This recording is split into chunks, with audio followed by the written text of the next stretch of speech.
Di tengah pandemi COVID-19, perekonomian di Indonesia belum sepenuhnya pulih dan membuat pelaku usaha mengalami kesulitan dan harus memutar otak untuk terus bertahan di tengah pandemi COVID-19.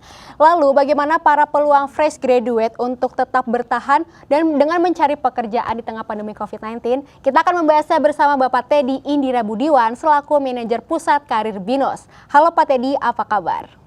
Halo, baik-baik. Apa kabar, Mbak?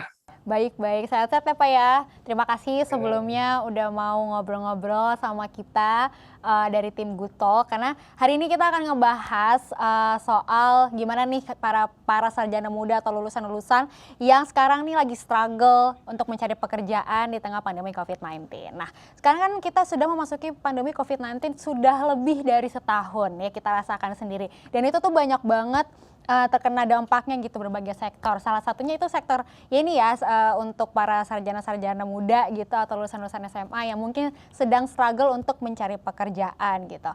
Nah, gimana nih Pak melihat fenomena ini gitu? Karena kan juga perusahaan mungkin juga berusaha juga untuk bertahan gitu. Tapi di sisi lain juga banyak nih sarjana-sarjana muda yang pengen cari pekerjaan. Gimana Pak menurut Bapak? Benar-benar, thank you, Mbak. Ini kan memang ada COVID, tidak ada COVID, ya tahun itu kita lulus ya, prosentasenya itu memang masih besar yang lulusan yang di bawah S1 gitu.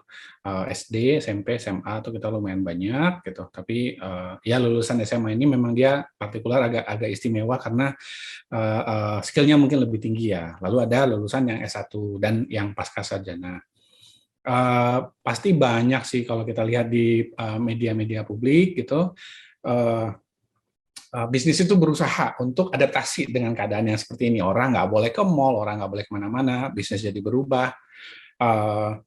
Nah, karena bisnisnya berubah, caranya mereka untuk melakukan bisnis berubah, ekspektasi mereka dari tenaga sumber daya manusia mereka jadi berubah gitu. Tadinya kita kira akan seperti ini, ternyata mereka butuh ada tambahan keahlian apa. Nah, itu yang impact banget sama tenaga kerja yang masih semangat untuk nyari kerja gitu. Nah, saya ngomong kayak gitu karena kita ngomong tahun ini mungkin agak berbeda, tapi tahun lalu itu sampai akhir tahun kami bikin studi gitu ya.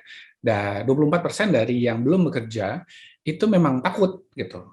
Emang yang kepikiran sama mereka adalah nanti saya ketularan gimana gitu. Boleh nggak kerjanya WFH aja gitu. Yang seperti itu yang jadi permasalahan gitu. Tahun ini mungkin agak berbeda karena kita udah vaksin yang kedua udah banyak gitu ya, yang vaksin pertama juga lumayan besar gitu ya, berharap kita cepat-cepat mencapai herd immunity lah gitu. Tapi prosesnya sudah berbeda nih gitu. Kalau kalau kalau mikro nih saya barusan lihat gitu ya,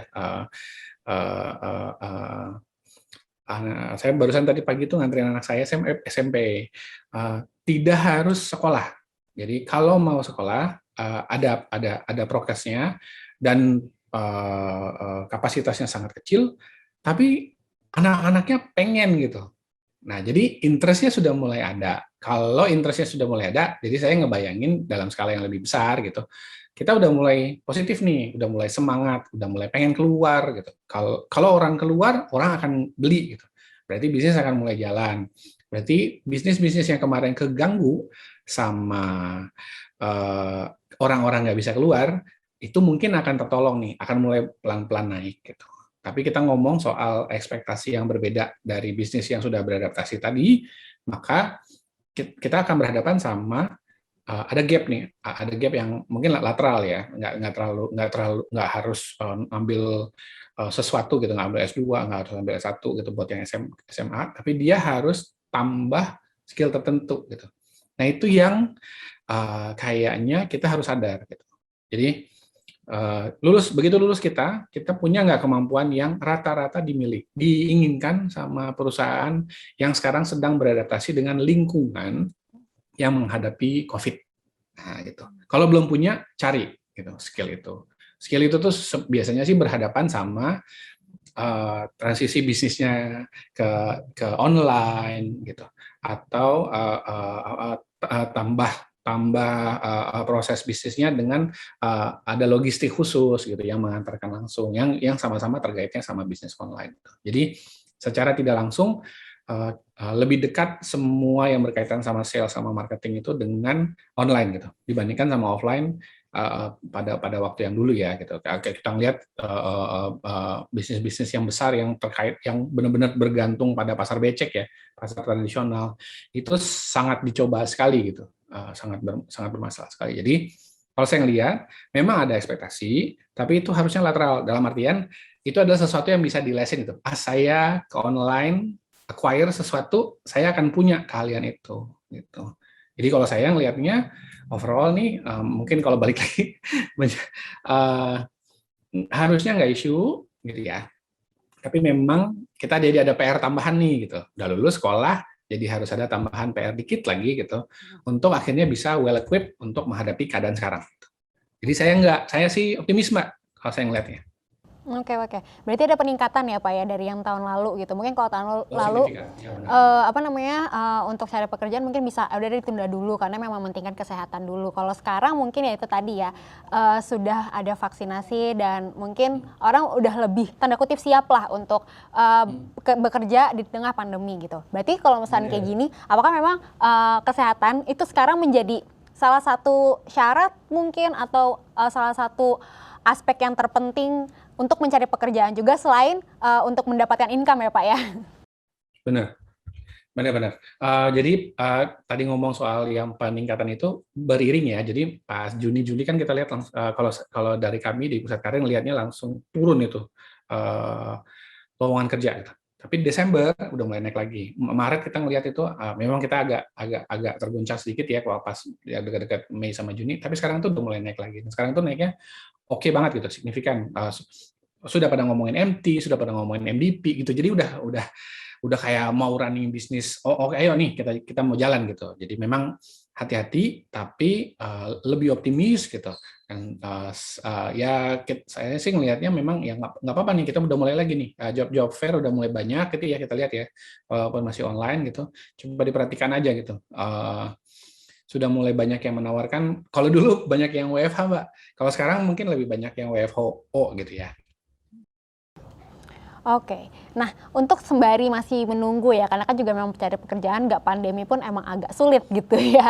Nah kalau untuk sambil menunggu si para lulusan-lulusan muda ini, apa sih Pak mungkin hard skill, tadi mungkin kita sudah sedikit membahas ya soft skill yang harus ditingkatkan gitu loh, untuk sembari menunggu interview atau menunggu dapat pekerjaan seperti itu Pak? Yang pasti harus relevan sama yang kita mau gitu ya. Jadi kalau yang lulusan SMA atau lulusan SMK-nya udah spesifik, yang pasti harus yang meningkatkan mengenai skill yang itu gitu. Jadi mau tentang logistik kah, mau tentang kesehatan kah, mau tentang apa lagi gitu. Ya harus sesuai dengan yang itu aja gitu. Jadi pasti ada peningkatannya itu dalam skill yang itu aja gitu. Terus yang terkait sama kalau memang dia bersinggungan dengan bisnisnya ke online sekarang, berarti yang terkait sama bisnis online gitu. Either itu di bagian sales-nya atau operation-nya gitu, atau yang lain yang supporting gitu sih. Kalau saya lihat banyak ya yang menawarkan baik yang gratis maupun yang berbayar gitu. Jadi harusnya nggak issue gitu. Berarti itu memang bisa dibilang ada hal baik lah gitu di tengah pandemi ini, meskipun cari pekerjaan sulit, tapi ternyata banyak gitu loh peluang-peluang untuk bisa untuk bisa nambahin skills gitu, seperti tadi mungkin kelas-kelas, webinar-webinar yang baik yang gratis maupun berbayar gitu ya. Nah berarti ini bisa menjadi salah satu aspek tambahankah untuk sebuah perusahaan menerima calon karyawan baru? Benar, mereka pasti akan mulai memikirkan ya, karena sudah mulai bermunculan yang CV-CV yang dengan sertifikasi atau dengan keterangan mengenai lulus dari webinar tersebut ya. Jadi di mereka sekarang udah melihat, oh ya udah gitu, baguslah kalau sudah mulai ada usaha dari tenaga kerjanya untuk memenuhi skill yang gap itu gitu ya, mereka akan lebih prefer yang seperti itu sih.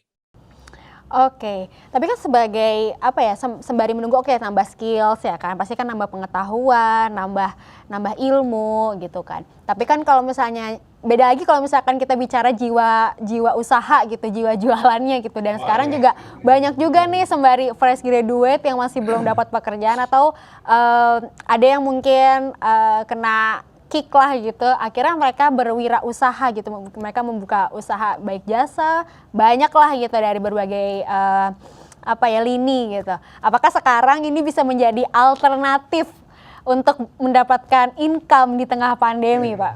Eh, kalau di kampus kita itu tidak alternatif gitu. Itu adalah sesuatu yang memang diniatkan gitu. Besar ya, lumayan lah sekitar 12% gitu memang udah semangat untuk punya usaha sendiri gitu. Tapi sebagai alternatif benar sih, ya udah mungkin pengen di rumah atau mungkin pengen banding setir untuk usaha dulu gitu. Jadi tambahan lah dari yang sih sekitar 12-14% tadi. Uh, Pasti ada karena berubah ini semua di online gitu. Jadi ada banyak ya itu kalau nggak salah namanya istilahnya ghost kitchen gitu. Toko-toko kecil gitu masaknya di rumah gitu yang ditawarkan gitu. Kalau dikelola dengan baik gitu ya, sabar gitu karena menghadapi interaksi baru di online ini. Itu bisa jadi sesuatu yang menarik ya. Itu memang akan jadi sesuatu yang lini bisnis barulah gitu. Karena ceritanya kan kita kayaknya sih so far yang saya tangkap itu kita tidak nanti akan kembali ke normal, tapi kita akan hidup berdampingan gitu. Jadi kita aware bahwa itu ada gitu. Jadinya kita akan ada yang adjust dengan hal itu kok. Orang yang bekerja dari rumah itu tetap akan ada gitu, walaupun itu setengah atau full, tapi juga ya karena orang itu di rumah ya, berarti semua ekosistem yang terpengaruh sama orang itu di rumah tadi tetap akan ada. Termasuk bisnis yang tadi ya, pesan makanan dari rumah atau jual beli barang yang langsung diantarkan ke rumah. Oke, berarti kalau misalnya memang sepertinya akan hidup berdampingan dengan pandemi seperti ini, berarti kan masih belum sepenuhnya gitu loh. Perusahaan-perusahaan mungkin membuka kembali atau menerima kembali sebuah lapangan kerja gitu kan. Nah, kalau memang sampai ke depannya keadaannya masih seperti ini, Pak, apa nih kira-kira fenomena ke depannya nanti akan seperti apa? Keadaannya mungkin seperti apa? Mungkin jangan bilang belum kali ya kalau boleh. Tapi kita menjadi apa nih sekarang gitu. Bayangkannya gini aja kali ya. Waktu belum ada laptop, masih ada mesin tik, itu biasa kalau pimpinan punya juru ketik gitu. Jadi dia yang mengetikkan. Begitu ada laptop gitu. Nah, itu mereka kaget kan. Jadi semua orang mengetik sesuatu itu akan jadi sesuatu yang gampang aja dilakukan orang di mana aja. Jadi orang nggak butuh lagi juru ketik. Apakah berarti juru ketik ini tidak punya kerja? Enggak, jadinya pindah gitu. Jadi juru ketiknya itu kalau nggak salah saya lupa jadi administrator, jadi apa gitu. Jadi kemampuan kita untuk mengerjakan sesuatu yang akhirnya digantikan oleh sesuatu hal yang lain gitu. Berarti kita ada kesempatan untuk upskill gitu. Nah, ini kebetulan pas banget karena kita ngomong kayak gini. Mungkin juga yang bisa di-mention karena selain COVID ini juga kita beriringan dengan industri 4.0 ya. Itu tuh jadi isu juga untuk pekerjaan vokasi gitu. Jadi salah satu isu di pekerjaan vokasi adalah ketakutan bahwa pekerjaannya akan tergantikan sama otomasi gitu. Nah, sebenarnya bukan begitu. Jadi karena dia berubah, ada otomasi yang tadinya adalah mengerjakan hal itu, sekarang dia jadi bisa menganalisa gitu. Jadi pekerjaan kita itu beradaptasi sesuai dengan keadaan kita sekarang. Sama. Jadi keadaan seperti ini gitu. Orang kan tetap makan, orang kan tetap hidup, orang kan tetap konsumsi gitu. Pola konsumsinya berubah. Kalau pola konsumsinya berubah, maka bisnis yang mengikutinya berubah gitu. Dia akan require orang-orang dengan set of skill yang berubah gitu. Bukan sesuatu yang baru, tapi biasanya itu bergeser gitu. Bergesernya itu polanya itu kayak 5 tahun, 10 tahun gitu, 20 tahun gitu. Kebetulan saya dosen pemasaran, jadi kalau tadinya itu marketing akan jadi storytelling gitu. Atau dia akan jadi hyper segmentation gitu. Jadi arahnya tuh memang ada gitu, tapi bukan berarti dia akan tukar baju ganti sesuatu yang berbeda. Enggak, dia akan jadi berevolusi mengikuti dengan caranya yang baru gitu. Kita belum pernah dalam skala seperti ini gitu. Jadi susah juga untuk mengatakan pasti pekerjaan kita akan jadi seperti itu. Enggak sih, cuman seiring dengan perjalanan ini semua bisnis itu tetap memerlukan tenaga kerja baru karena dia kan kehilangan tenaga kerja yang lama gitu. Jadi mereka tetap berevolusi, lowongan kerja itu tetap ada gitu. Mungkin requirement-nya akan bergeser. Nah, itu yang itu aja gitu. Jadi kalau saran saya sih jangan menunggu atau jangan sementara gitu, nggak usah gitu. Kalau memang tertarik dengan bisnis, kejarlah bisnis gitu. Banyak ada peluang-peluang baru dengan keadaan yang bergeser seperti ini. Kalau tidak tahu caranya, cari coach, minta mentoring, atau cari inkubator. Kampus-kampus punya inkubator yang biasanya nerima outwall atau inwall. Binus punya sendiri gitu. Jadi dia akan nerima. Kita ada program untuk mahasiswa kita ada program bahkan untuk orang luar yang bukan mahasiswa kita. Itu biasa gitu. Jadi itu terjadi di mana-mana. Kalau pengen bisnis, get help, get funding gitu, mulai gitu, silahkan gitu. Tapi kalau mau kerja, lihat gitu pergeserannya kemana. Kalau pergeserannya dia butuh sesuatu yang berbeda, itu yang dikejar gitu. Tapi itu relevan ya gitu. Jadi kalau kayak saya akuntansi, dia membutuhkan sesuatu yang berhubungan sama psikologi. Nggak berhubungan nih sama saya. Nggak usah gitu. Oh iya, iya. Akuntansinya aja gitu. Oke, emang ditulah tadi ya, soft skill atau hard skill itu sangat-sangat dibutuhkan. Jadi sekarang lagi sembari bisa belajar aja gitu ya. Oke, Pak Teddy, kita akan break dulu. Nanti kita akan bahas lagi nih mengenai mungkin cara-cara cari pekerjaan atau gimana nih sih keadaan sekarang gitu di tengah pandemi COVID-19. Tapi kita break dulu. Jadi Smart Fresh jangan kemana-mana, tetaplah bersama kami di Good Talk.